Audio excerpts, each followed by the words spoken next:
आज हम आपको माँ दुर्गा के 9 रूपों के बारे में बता रहे हैं, जिसमें से पहला रूप शैलपुत्री, दूसरा ब्रह्मचारिणी और तीसरा माँ चंद्रघंटा। चंद्रघंटा का अर्थ क्या है, पहले ये समझना बहुत जरूरी है। देखिए, चंद्रमा हमारे मन का प्रतीक है। मन का अपना ही उतार चढ़ाव लगा रहता है। प्रायः हम अपने मन से ही उलझते रहते हैं। सभी नकारात्मक विचार हमारे मन में आते रहते हैं। ईर्ष्या आती है, घृणा आती है, और आप उनसे छुटकारा पाने के लिए और अपने मन को स्वच्छ करने के लिए संघर्ष करते हैं। इससे कुछ नहीं होने वाला। आप अपने मन से छुटकारा पा ही नहीं सकते। आप कहीं भी भाग जाएं, चाहे हिमालय पर ही क्यों ना भाग जाएं, आपका मन आपके साथ ही भागेगा। ये आपकी छाया के समान है। जैसे ही हमारे मन में नकारात्मक भाव या विचार आते हैं, तो हम निरुत्साहित और अशांत महसूस करते हैं।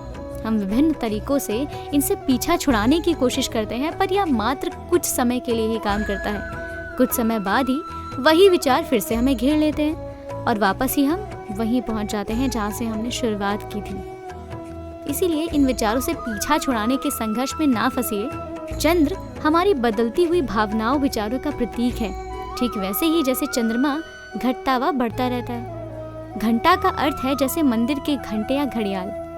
आप मंदिर में घंटे घड़ियाल को किसी भी प्रकार बजाएं, उसमें से एक ही ध्वनि आती है। इसी प्रकार एक अस्त व्यस्त मन जो विभिन्न विचारों भावों से उलझा रहता है, जब एकाग्र होकर ईश्वर के प्रति समर्पित हो जाता है, तब ऊपर उठती हुई दैवी शक्ति का उदय होता है। और यही चंद्र घंटा का अर्थ है। एक ऐसी स्थिति जिसमें हमारा अव्यस्त मन एकाग्रचित हो जाता है। अपने मन से भागे नहीं आप, क्योंकि यह मन एक प्रकार से दैवी रूप का प्रतीक या अभिव्यक्ति है। यही दैवीय रूप दुख, विपत्ति, भूख और यहाँ तक कि शांति में भी उपस्थित होता है। इसका सार ये है कि सबको एक साथ लेकर चलें, चाहे खुशी हो या दुख। सब विचारों भावनाओं को एकत्रित करते हुए एक विशाल घंटे घड़ियाल के नाद की तरह। देवी के इस नाम चंद्रघंटा का यही अर्थ है और तृतीय नवरात्रि के उपलक्ष्य से इसे मनाया जाता है।